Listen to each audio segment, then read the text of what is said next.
Hello dears, ഇന്ന് നമ്മളൊരു അടിപൊളി പെസ്റ്റിസൈഡാണ് ഉണ്ടാക്കിയെടുക്കാൻ പോണത്.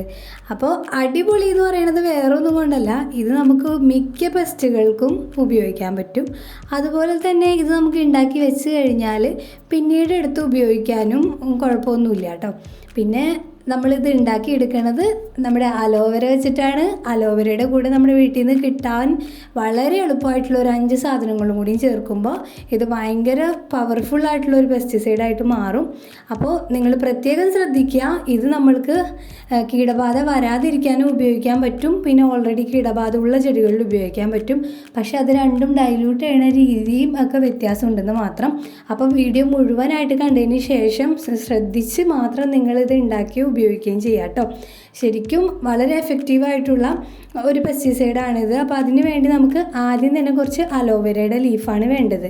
അപ്പോൾ അലോവേരയുടെ ലീഫ് നിങ്ങൾ കണ്ട പോലെ തന്നെ ഞാൻ ഏറ്റവും താഴേന്ന് കുറച്ച് പഴക്കമൊക്കെ ആയിട്ടുള്ള ലീഫുകളാണ് മുറിച്ചെടുത്തേക്കണത്. നിന്ന് പോയാൽ ഇനി അത് കേടായി പോകും. അങ്ങനെ അത്രയ്ക്ക് ഉള്ളൊരു കണ്ടീഷനിലായിട്ടുള്ള ലീഫുകൾ എടുത്താലും മതി.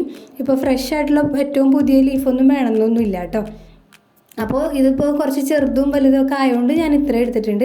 ഇപ്പോൾ ഈ കാണുന്ന സൈസിലൊക്കെ ഉള്ളതാണെങ്കിൽ ഒരു 3 എണ്ണം മതിയാവും കേട്ടോ. അപ്പോൾ നിങ്ങൾ കണ്ട പോലെ കുറച്ച് ഡാമേജ് ആയി തുടങ്ങിയതൊക്കെയാണ് ഞാൻ എടുത്തിട്ടുള്ളത്. അപ്പോൾ ഇതൊക്കെ നമുക്കൊന്ന് വൃത്തിയാക്കി എടുക്കണം.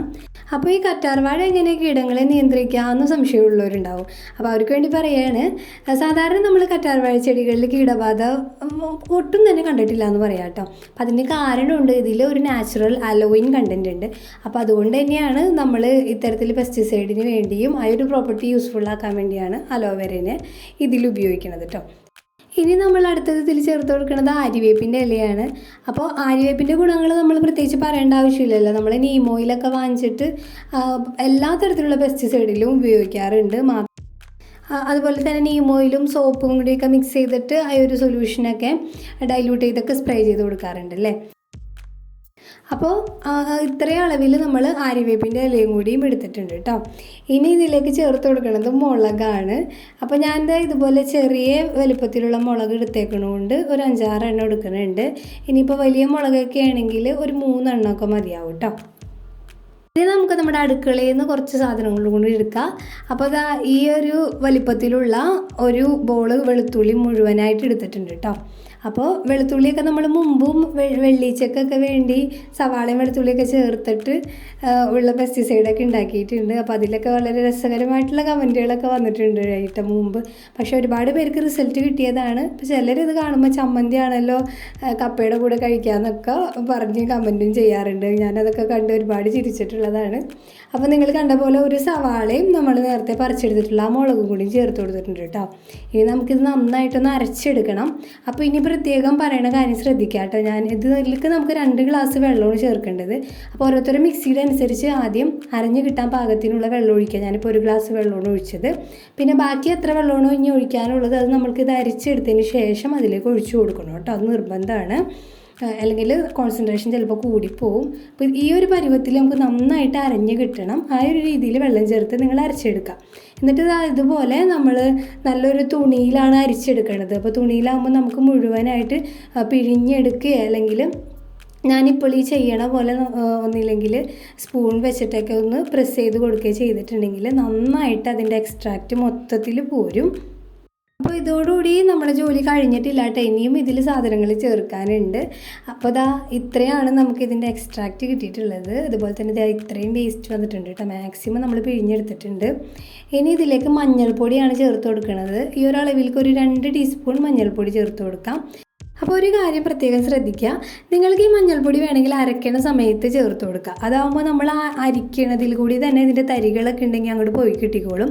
ഇതിപ്പോൾ ഇങ്ങനെ ആകുമ്പോൾ ഇതിൻ്റെ തരികൾ ഇതിൽ കിടന്നിട്ട് നമ്മൾ സ്പ്രേയറിലൊക്കെ ഒഴിച്ച് സ്പ്രേ ചെയ്യുന്ന സമയത്ത് ചിലപ്പോൾ സ്പ്രേയർ ബ്ലോക്ക് ആവാനൊക്കെ ചാൻസ് ഉണ്ട്.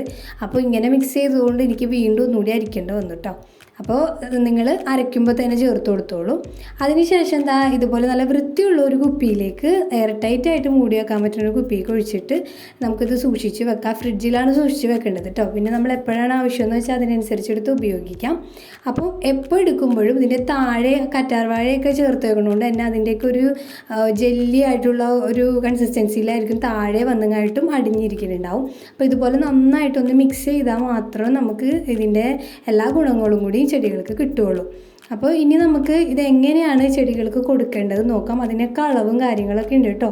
അപ്പോൾ ഇനിതാ ഇതിലേക്ക് നമ്മളൊരു 100 മില്ലിയാണ് ആദ്യം തന്നെ ഈ ഒരു എക്സ്ട്രാക്റ്റ് എടുക്കുന്നത്. അപ്പോൾ ഇത് നമ്മൾ നോർമലി ഒരു കുഴപ്പമില്ലാത്ത ചെടികളിൽ വരാതിരിക്കാൻ വേണ്ടി സ്പ്രേ ചെയ്യുന്ന അളവാണ് കേട്ടോ ഈ പറഞ്ഞിരിക്കുന്നത് 100 മില്ലി. അപ്പോൾ ഈ 100 മില്ലി എക്സ്ട്രാക്റ്റിലേക്ക് നമുക്ക് 1 ലിറ്റർ വെള്ളം ഒഴിച്ചു കൊടുക്കാം. ഇനി നമ്മൾ വെള്ളം മാത്രമല്ല ഇതിൽ കൂടി മറ്റൊരു സാധനം കൂടി ചേർത്ത് കൊടുക്കണം, അതായത് നമ്മുടെ സോപ്പ് ലിക്വിഡ്. അപ്പോൾ അതിപ്പോൾ ഡിഷ് വാഷ് ആയാലും ഹാൻഡ് വാഷ് ആയാലും ഒന്നും കുഴപ്പമില്ല, ഞാനിപ്പോൾ ഹാൻഡ് വാഷാണ് ചേർത്ത് കൊടുത്തിട്ടുള്ളത്. അപ്പോൾ ഈ ഒരളവിലേക്ക് ഒരു 2 ടീസ്പൂൺ സോപ്പ് ലിക്വിഡ് ഒഴിച്ച് കൊടുക്കാം. അതിന് ശേഷം നമുക്കിത് സ്പ്രേയറിലേക്ക് മാറ്റി കൊടുക്കാം. അപ്പോൾ ഇതാണ് നമ്മൾ നോർമലി ഒരു കുഴപ്പമില്ലാത്ത ചെടികൾക്ക് ചെയ്യേണ്ട മെത്തേഡ്. അപ്പോൾ സ്പ്രേയർ ഒന്ന് മാറ്റി പിടിക്കുന്നുണ്ട് കേട്ടോ. ആ സ്പ്രേയർ ഒന്ന് കംപ്ലൈൻറ്റ് ഉണ്ടായിരുന്നു, അപ്പോൾ അതുകൊണ്ട് വേറൊരു സ്പ്രേയറിലേക്ക് മാറ്റിയിട്ടുണ്ട്. അപ്പോൾ അത് പ്രത്യേകം കാണിക്കാൻ കാരണം ഇനിയിപ്പോൾ സ്പ്രേ ചെയ്യുന്ന സമയത്ത് ആ മരുന്നല്ല സ്പ്രേ ചെയ്തതെന്ന് ആർക്കെങ്കിലും ഡൗട്ട് വരാതിരിക്കാനാണ്. അപ്പോൾ കണ്ടില്ലേ, ഇനിയിപ്പോൾ ഒരു കുഴപ്പമില്ലാത്ത ചെടികൾ നമുക്ക് വരാതിരിക്കാനും ധൈര്യമായിട്ട് തെളിച്ചു കൊടുക്കാം കേട്ടോ. അതുപോലെ തന്നെ നമ്മൾ മുളപ്പിച്ച് വെച്ചിട്ടുള്ള ചെറിയ ചെറിയ തൈകളൊക്കെ ഉണ്ടാവില്ലേ, അപ്പോൾ അവർക്കൊക്കെ ഇതൊന്ന് ചെറിയ രീതിയിൽ തെളിച്ചു കൊടുക്കാം. വൈകുന്നേര സമയത്ത് നമ്മൾ ചെടി നനച്ചൊക്കെ നിൽക്കണ ഒരു സമയത്ത് തെളിക്കുന്നതായിരിക്കും നല്ലത്. ഇനി ഒരുപാട് ഇതുപോലെ കണ്ട വെള്ളീച്ചയൊക്കെ വന്ന് നിറഞ്ഞ് കുരുടിച്ചു തുടങ്ങിയ ഒരു ചെടിയാണ് കേട്ടോ ഇത്. അപ്പോൾ ഇതൊക്കെ നമുക്ക് നല്ല രീതിയിലൊന്ന് വാഷ് ചെയ്ത് തന്നെ കൊടുക്കാം. അപ്പോൾ ഇവർക്കൊക്കെ കൊടുക്കുമ്പോൾ നമുക്കൊരു കോൺസെൻട്രേഷൻ കുറച്ചുകൂടി കൂട്ടിയിട്ട് കൊടുക്കാം. നമ്മൾ നേരത്തെ ചെയ്തതെല്ലാം അതുപോലെ തന്നെ ചെയ്യുക, പക്ഷേ അതിൽ ചേർക്കണ എക്സ്ട്രാക്റ്റിൻ്റെ അളവ് ഒരു 150 മില്ലി ആക്കി എടുക്കാം കേട്ടോ. 1 ലിറ്റർ വെള്ളത്തിൽ 150 മില്ലി എക്സ്ട്രാക്റ്റ് ചേർത്തിട്ട് സോപ്പ് ലിക്വിഡും ചേർത്ത് ഇതുപോലെ തന്നെ സ്പ്രേ ചെയ്ത് കൊടുക്കാം. അപ്പോൾ നമ്മളിത് സ്പ്രേ ചെയ്യുമ്പോൾ തന്നെ കാണാം വെള്ളീച്ചകളൊക്കെ പറന്ന് പോയിട്ട് അതിൻ്റെ ഒരു ബ്ലാക്ക് കളറിൽ അതിൻ്റെ ലാർവയോ അങ്ങനെയൊക്കെ ഇരിക്കണം കാണാം കേട്ടോ. അപ്പോൾ അതിലൊക്കെ നന്നായിട്ട് സ്പ്രേ ചെയ്ത് കൊടുക്കുക.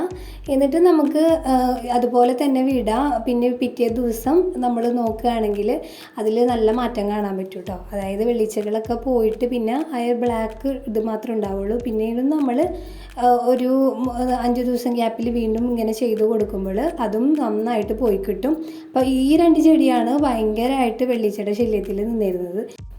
അപ്പോൾ ഇത് ഒരു ദിവസത്തിന് ശേഷമുള്ള മാറ്റമാണ് നിങ്ങൾ നേരത്തെ കണ്ടത് കേട്ടോ. അപ്പോൾ അത്രയും മാറ്റമോ പിറ്റേ ദിവസത്തേക്ക് ഉണ്ടാവുള്ളൂ. പിന്നെ നമ്മൾ റെഗുലറായിട്ട് നേരത്തെ പറഞ്ഞ പോലെ ചെയ്യണം. അപ്പോൾ വളരെ ജെന്യുവിനായിട്ടുള്ള ഒരു റിസൾട്ട് നിങ്ങൾക്ക് കാണിച്ചു തന്നു മാത്രം കേട്ടോ. അപ്പോൾ എന്തായാലും നമ്മളിത് റെഗുലറായിട്ട് ചെയ്താൽ നമുക്ക് നല്ല റിസൾട്ട് കിട്ടുമെന്ന് ഉറപ്പാണ്.